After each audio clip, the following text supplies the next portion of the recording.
It has been 2 weeks, I believe, since Batwoman aired episode 3. Welcome to my episode 4 review and breakdown.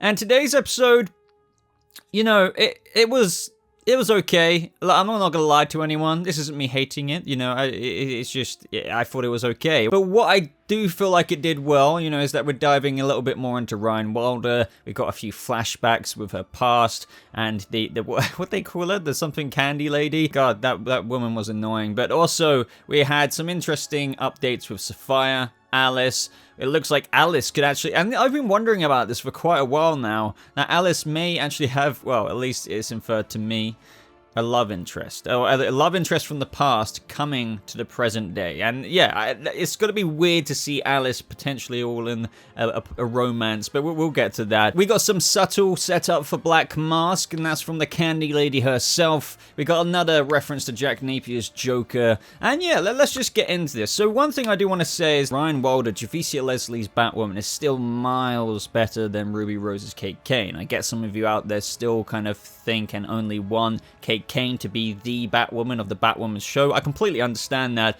but I'm still very happy 4 episodes in now, and this is kind of like a checkpoint review, I suppose you'd say, that Javicia Leslie is the new Batwoman. But still, so far this season, even though there have been episodes, and I don't know if I want to go as far as saying those episodes have pleasantly surprised me. I would say that, you know, they haven't been season 1 level bad or anything like that, where I just really couldn't get on board. You guys know my thoughts about season 1. They've been decent at points, and other than that, I would say some are just very, very mediocre, and I feel like this was one of them, at least in my books. And what I mean by that is there's nothing inherently bad about it. There was some parts I enjoyed, but overall it was just like, you know, it's one of those episodes in a 22 typical episode season of the CW show where it just didn't feel like a whole bunch went on this episode, but there was some cool stuff. And I imagine if you're like a really big fan of Batwoman and you're like one of the fans who are really into this show and you're really on board with Ryan Wilder, and rightfully so, because Javicia Leslie, as I said, is a lot better, then this would be a pretty good episode for you, I imagine.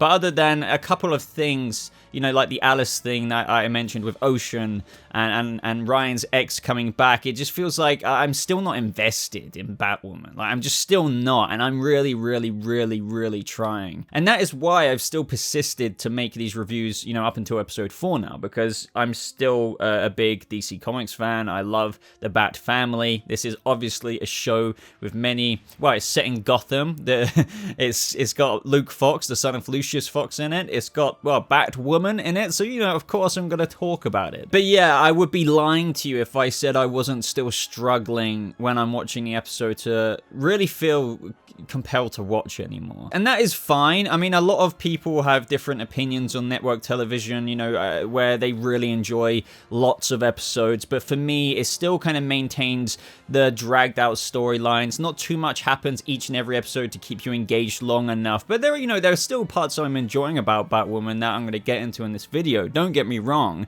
It's just a fine example of this would be is the kryptonite poisoning. When did she get that? Was that like episode 1? Well, yeah, I think it was. But very typically she's had it each episode, and they still mention it, but it's like, oh, no, better cover that up. It's like, but it's going to be visited upon in like episode 5 or 6 when she eventually almost drops dead, right? That may be a good example to some of you, maybe a bad example, but it's just that kind of echoing pattern throughout shows like this, and especially Batwoman, that I'm not mega on board with in the first place for a multitude of reasons. It's just, it's hard for me to get really sucked into episodes like this, even with, you know, understandably a cool fight scene where she liberated Jacob Kane at the end from the False Face Society gang members. Yeah, that was cool for a minute, but it's still like, I'm looking for something more. I'm looking for something more, which is why even though Stargirl was on the CW now, I love Stargirl so much because it's so engaging. It really is. Like, there's only like, what, 13 episodes, and I feel like so much crap happens in every episode. But what I am still sticking around to see is that they're evidently really setting up the False Face Society. If you've been watching my breakdown videos on Batwoman, whether they're the update ones or whatever, you've heard me talk about how we've kind of got 2 villains this season. We've got Safire, and we've also got Black Mask himself. And it's kind of like the Eric Wallace formula, if you know what I mean. That's the showrunner of The Flash. If you watching The Flash, you kind of know what I mean here. And it's split up into 2 graphic novels of a season. You normally have 2 villains now. And I feel like that's what they're doing with Batwoman here. You may see them interlink, and obviously it's a little bit different with the Batwoman TV show, especially in season 2, because you've also got Alice, who will always, well, not always, but seemingly be kept in as an antagonist as well. But we've got Safire as, I would say, the main first big bulk bad. But then also you have Black Mask being set up in the background. And that's being done through the part concentrated fear toxin and then part mushroom oil new drug, snake bite I believe it's called.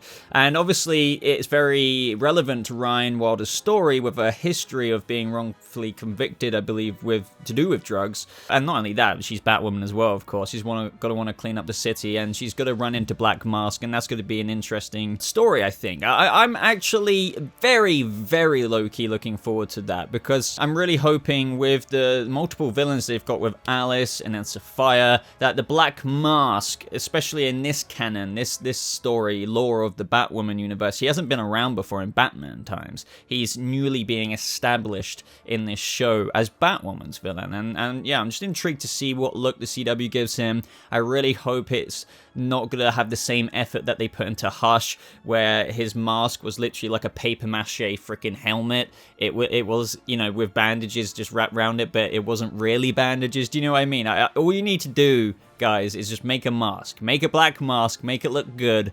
It's not that hard, and I hope the actor behind it is going to be good, which I still have faith in, by the way, because Victor Zsasz, you know, out of that episode, the episode wasn't perfect, but one thing I will say is the guy who played Victor Zsasz was decent.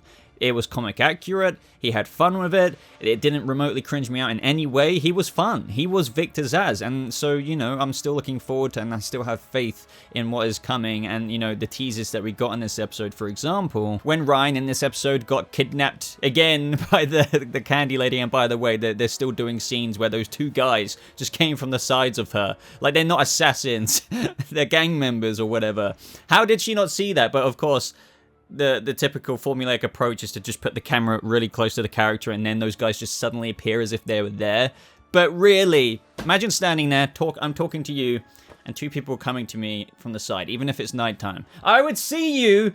I see you! Do you know what I mean? Stuff like that irks me a bit, but okay. But anyway, back on point. When she broke loose, she asked where Kevin was, and she replied, no one ever really knew his face, and now that it's hidden behind a mask. And just like those Crow agents, where they were like, you know, I can't show my Crow boss a guy in a black mask. Black Mask. She was referring to Black Mask, so that's who she sold Kevin to, and as we know, when Jacob Kane went to meet for a fake tip on his daughter's location or whatever, it was just like a rite of passage for Kevin to kill him, and that was the False Face Society members inducting him into the False Face Society. You still don't see the man behind the False Face Society yet, because they're reserving that ooh moment and big reveal for when Black Mask finally does come on screen for the first time. That's why I'm still looking forward to that. I guess that they're cooking it up a little bit. They're not just showing him in. They're not getting him to say, hey Kevin, take this gun and kill Jacob Kane. He's getting his cronies to do it, and we're still wondering what he's going to be like. It's building some anticipation, and as I said, like, Victor Zsasz was kind of cool, so I hope they do justice to, you know, at least for a CW version of Black Mask. I still have faith that they can. But yeah, the flashbacks were alright. Like, yeah, don't get me wrong, there's more development into a character, I suppose, but did anyone else just feel like, yeah, they're alright? They set up Ryan's ex there. Obviously, she came into present day. That's going to be a thing. It's quite interesting because not only did they kind of reintroduce Ryan Wilder's old flame, if you will, they also introduced of what I think is Alice's old flame for when she saw Ocean, because Sophie and her were going after Ocean because that was a part of the deal. I don't need to mega recap all that. You guys have seen the episode. Safire said in order to get Kate Kane back, find Ocean and kill him. I'm guessing Ocean did something to wrong the order and Coriana, the island itself, since he kind of bailed, and so Safire wants him dead. But interestingly, it appears in that flashback when Alice first went to Coriana to be trained. It looks like he could have very well been her mentor, the one to give her the fighting skills that she had today, and as Safire said, she was like one of her best students or something, so maybe she got trained by multiple people. But either way, I'm sensing a bit of a, you know, chemistry between them, and that's why Alice was so, like, shook. And it was kind of weird. It was almost like she didn't remember. It was very Jokery, kind of multiple origin-y. I know that may not make sense, like, right now, but it's like she forgot it, but it is a real part of her history. But she was, like, really confused in that moment. It's like she almost deleted that. I don't know. But yet again, in this episode, and I even wrote in a bullet point, when I was kind of like, this episode is just okay. When Alice was on screen, yes, even in Sophie's apartment, and they were just talking, I was like, I'm interested now. I'm interested. I will always keep being interested in Rachel Skarsten's Alice. Her performance and charisma that she just gets across on screen is, even enough to make me interested in the episode at that point in time when I'm not already really mega interested. And that is a talent, because I'm not mega into this show. So that says a lot. Now, as for the Joker references in this episode, we got a couple, like in the past when the candy lady was trying to break Minnie Ryan into like wanting a family with whoever she was going to sell her to. She brought in a paper saying, Batman stopped the Joker last night. It's all in the news. The paper itself said the Dark Knight emerges victorious from an all-out battle against a notorious supervillain. We also had reference to the Joker artwork, which is for some reason being bidded upon in the black market, because basically Jacob Kane said, the mysterious Jack Napier piece, stolen apparently from the active crime scene, now rumored to be bouncing around the black market. So it's just weird to imagine a world where Jack Napier, who is the Joker, did a piece of artwork in the first place, but now in the black market, a place kind of full of criminals and, the black market, they're like all fanboying over his artwork. I don't know how else to take this. Maybe I'm meant to be taking this some other way, but I don't know. That seems to be the way they're presenting it. Obviously, there's still a bit more to this connection with this Joker painting that they said looks hideous, and it's kind of cool. Like, don't get me wrong, it's this deep black void of darkness that the Joker would, I guess, paint. Or at least Jack Napier would, right? Or maybe in this universe, Jack Napier, before he became the Joker, just did stuff like that, and it was like a precursor into his madness because it was already innately in there. That's kind of a cool theory, I suppose. But there's still kind of a link to Safire, obviously, so I'm still intrigued to find out what that is. We also got some kind of Easter eggs, and this isn't the first time it's been done in the Arrowverse show. We've had it in The Flash, and I believe other ones as well. We got in the flashbacks that comic book stand, and one of the comics was the Green Lantern Corps' Edge of Oblivion graphic novel, as well as some DC Looney Tunes. So just little stuff like that is always like, oh, they did it. But yeah, other things that happened, and I may not be mega recapping it in the formulaic way I approach reviews, just because this feels like, not too much happened.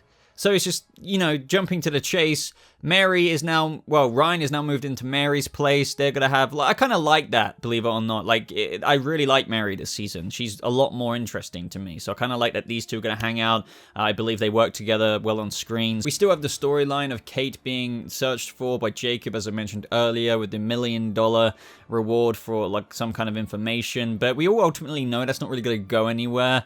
Maybe Ruby Rose might come back one day for an appearance in an episode, but I can seriously just imagine if they ever want to tease that Ruby Rose's Kate Kane is actually on Coriana, assuming that isn't BS like Mary kind of thinks it is, and I kind of think it as well, or I kind of spoke in my last video that I think Safire knows that Kate Kane did survive, but she doesn't necessarily actually have her, because I thought it was kind of convenient that she was offshore temporarily whilst Alice gets off the island, because she didn't want them on the island at the same time. Ultimately, I just feel like they're going to use a stand-in. There may be a scene where Sophie's like, Kate, because she sees this person in the background, then she gets, dragged away. Let's just say Safire does have her captive.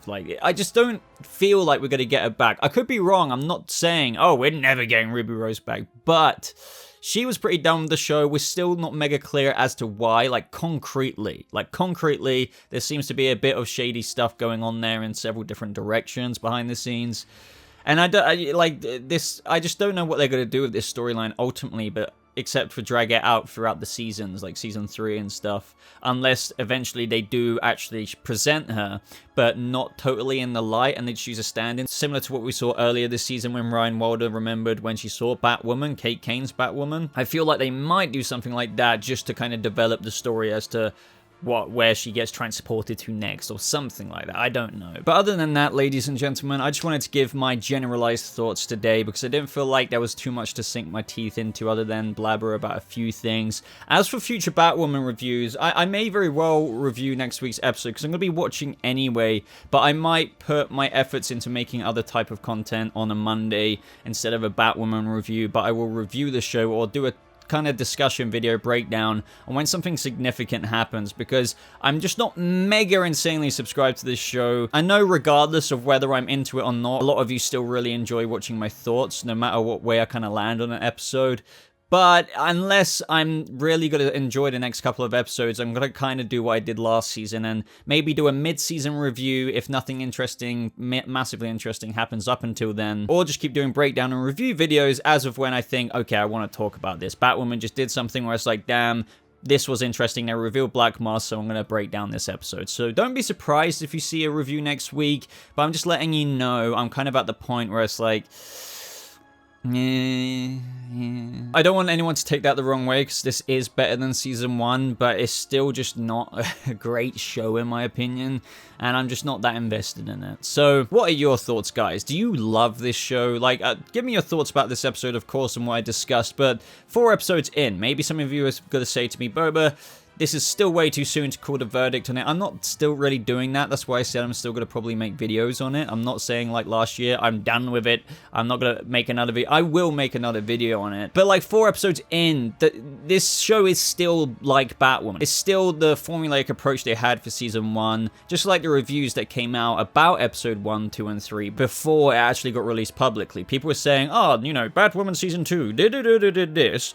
But it is still the same kind of Batwoman if you enjoyed Batwoman season. Like, and that kind of made me worried a little bit because it's still got the tone of it. So even though this is a kind of reboot with like the main lead, some different changes here and there, it still is Batwoman. And with the way they tackle the show isn't necessarily what I resonate with. But do you resonate with it a bunch? Do you still love it 4 episodes in? Are you really into it? Or do you just find it like a, you know, something to have a coffee to and enjoy, like I'm trying to do week to week for 40 minutes to an hour with ads each and every week? But please, let me know if you love this show and why you still really enjoy it and what's so captivating about it if you do. But I'm genuinely intrigued. I'm genuinely intrigued because it's just going to be interesting to hear your thoughts. But aside from that, like this video if you did enjoy it. I definitely recommend checking out my Snyder Cut trailer breakdown I did yesterday. We take a deep dive into that. Also, it includes my reaction. Subscribe to this channel for future updates on Bat Family content stuff. Of course, future Batwoman videos, maybe even next week. But I just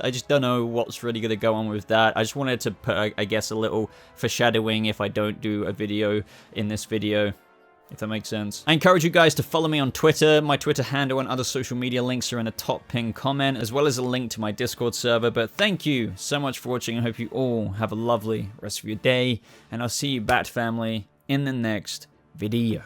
Goodbye.